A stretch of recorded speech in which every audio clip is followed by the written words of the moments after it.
This month, as we celebrate community in bloom, we will culminate this 5-Sunday month on May 31st with our annual flower celebration service.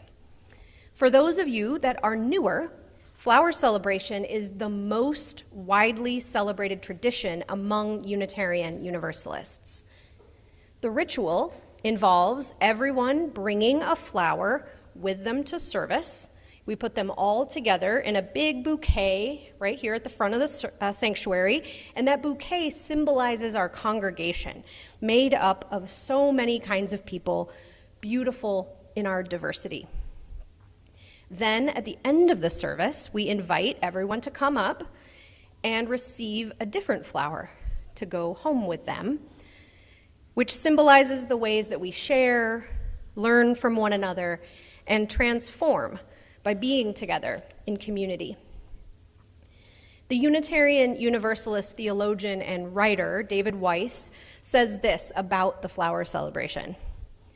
It's such a simple ritual, almost cute, but so much more. You see, the ritual comes to us from an unlikely source. A Unitarian minister who lived and served in Czechoslovakia, known as Bohemia, prior to the First World War.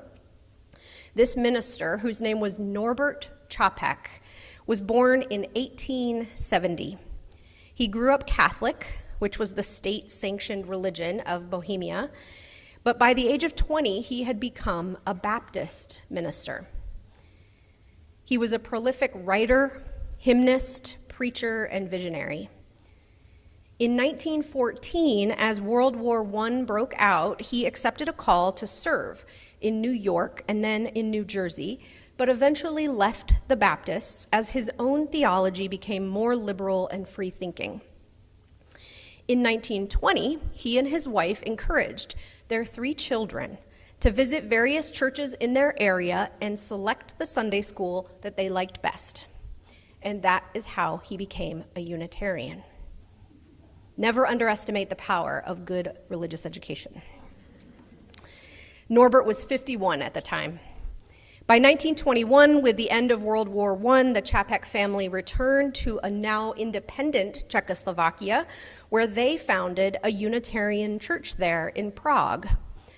The space they rented held 3,000 people and was regularly full. It was the largest Unitarian church ever to exist. In 1923, as they were preparing to take their summer holiday, back then, Unitarian churches, we did this too for a while when we were newer, just closed for the entire summer. So as they were getting ready to do that, Čapek wanted to offer a ritual of unity in diversity, one to remind his congregation of their identity, their connections throughout that summer hiatus, a ritual that even his most staunch rationalists could participate in and find meaningful. And so the flower celebration, as we know it, was born.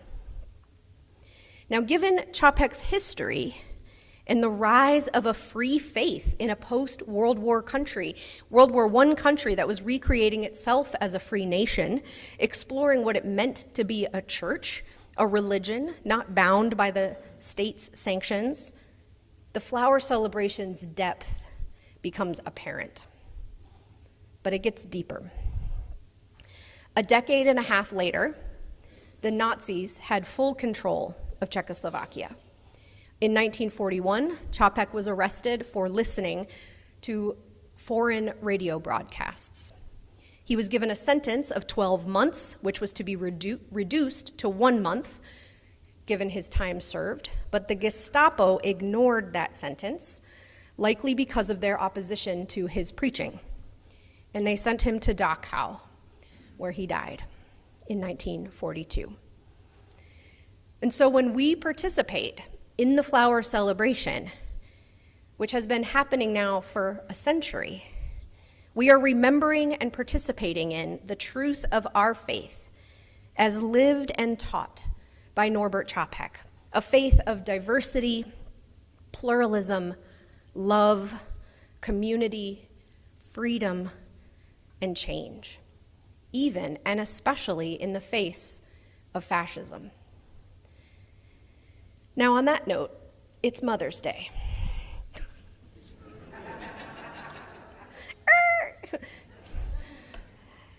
Now, of course, Mother's Day is a complex holiday. As I said earlier, some of us find incredible joy and purpose in mothering or in our relationships with our mothers, and this is a celebratory and beautiful day, while at the same time some of us are grieving. I know some of you who have lost your mothers this year and are remembering them and feeling heartbreak at this time. Or there are those who have lost a child or the dream of parenting. And so I honor the ways that Mother's Day is just full of contradictions and complexity. My own identity as a mother is complex too. I have 2 children. I am very much their mother. I have had them since they were babies, but we adopted them. And so I share their hearts with other mothers. And even though I know that those women made incredibly selfless and loving choices so that I could be a mother, they also grieve today. It is not a simple day. But the Mother's Day that we celebrate today was started in 1908 by a woman named Anna Jarvis. But it was Anna's mother, Anne, who had worked alongside another woman, Julia Ward Howe, in creating what were known as Mother's Day work clubs for public health. So Anna Jarvis, in creating Mother's Day, was inspired by her own mother's work and also the work of Julia Ward Howe. Now, Julia Ward Howe was a Unitarian, a suffragist, an abolitionist, a peace activist, and a mother to 5 children of her own. She was also the writer of the song, The Battle Hymn of the Republic, if you know that song. In the 1870s, Julia Ward Howe called for women to gather for an international women's parliament. Having lived through the carnage of the Civil War and the Franco-Prussian War, Howe believed that women had a unique voice in advocating for peace. Now, that parliament never came to reality, but this was her Mother's Day Proclamation for Peace, written in 1870. This is the introduction. Arise, then, women of this day. Arise, all women who have hearts, whether our baptism be that of water or of tears. Say firmly, we will not have great questions decided by irrelevant agencies. Our husbands shall not come to us reeking with carnage for caresses and applause. Our sons shall not be taken from us to unlearn all that we have been able to teach them of charity, mercy, and patience. We, women of one country, will be too tender of those of another country to allow our sons to be trained to injure theirs. As men have often forsaken the plow and the anvil at the summons of war, let women now leave all that may be left of home for a great and earnest day of counsel. Damn.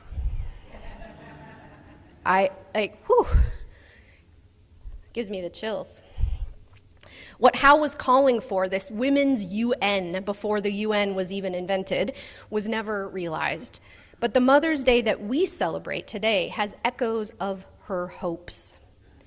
She was appealing to a sort of mystical unity of all mothers, that the tenderness of heart that she possesses as a mother is a strength that all women could draw upon to create peace.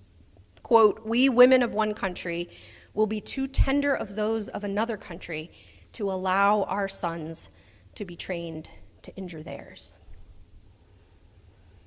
Now, mysticism is a type of religious experience that people of any religion, or really none, can have. It's a type of experience.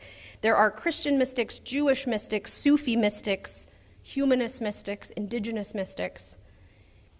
It's that experience of sort of melting into God, or becoming one with the universe, or feeling fully connected to everything that is. And sometimes those experiences are fleeting, sometimes they last for a while, but people who have mystical experiences never return from those experiences, no matter the religious flavor. They never return, they always return and report on peace and love and unity.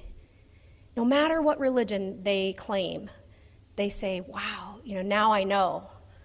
Love is all there is. God is purely love. We are all one. Never does a mystic return from their experience and say, we need more borders. War is the answer. Never does a mystic say, binaries, those are real. Never. Truly, these mystical experiences are universalist. They are a sense of oneness with all that is. Now, Norbert Čapek, the originator of the flower celebration, he too leaned mystical. He was a Unitarian mystic. That hymn that we sang earlier, Mother Spirit, Father Spirit, reveals his wonder and awe at the reality of life, the purpose, questions of identity, and who is the divine. What am I? What to give you? What to call you? It's almost like he's grasping for these ineffable answers. Our Unitarian Universalist faith, which is often derided by outsiders as empty, devoid of spirit, too caught up in our heads. We talked a little bit about that last week. It's actually very grounded in the mystical truths taught by our ancestors. Unitarian Universalism, rational as we are, is deeply mystical.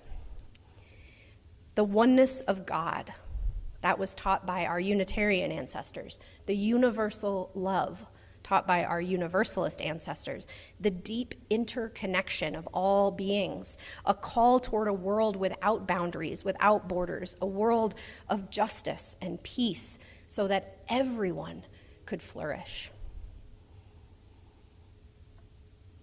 And a fact, mostly lost to history, is that when Norbert died at Dachau, it was his wife, Maya, who herself was an ordained Unitarian minister. She was ordained in 1926. It was her who brought the flower celebration to the world. Her efforts are what allowed that powerful mystical ritual to continue, or else it would have died at Dachau, along with Norbert. Maya Čapek is just one of the countless women whose labors are invisible or unremembered. We have a room here named after Norbert Čapek, not Maya. The labor of raising children and, quote, all that we have been able to teach them of charity, mercy, and patience. The labors of teaching, writing, keeping the home front going, or even their ministries, like the one that Maya Čapek shared. It's hard. You bring him to the park and run rings around yourself, keeping him safe, cut hot dogs into bite-sized pieces for dinner, and there's no one to say what a good job you're doing, how you were patient and loving for the 1,000th time, even though you had a headache. If no one has told you lately, you're doing a good job. You're doing a good job. You are a gift to the world. Your love and your care and your very presence is needed. The poem continues. I thought of the invisible work that stitches up the world day and night. The work of my heart is the work of the world's heart. There is no other art. May we celebrate that work and that art and that deep interconnection and oneness with all things, today and every day. Mother Spirit, Father Spirit, take our hearts, take our hands, and let us work to shape our art. Amen. And may it be so.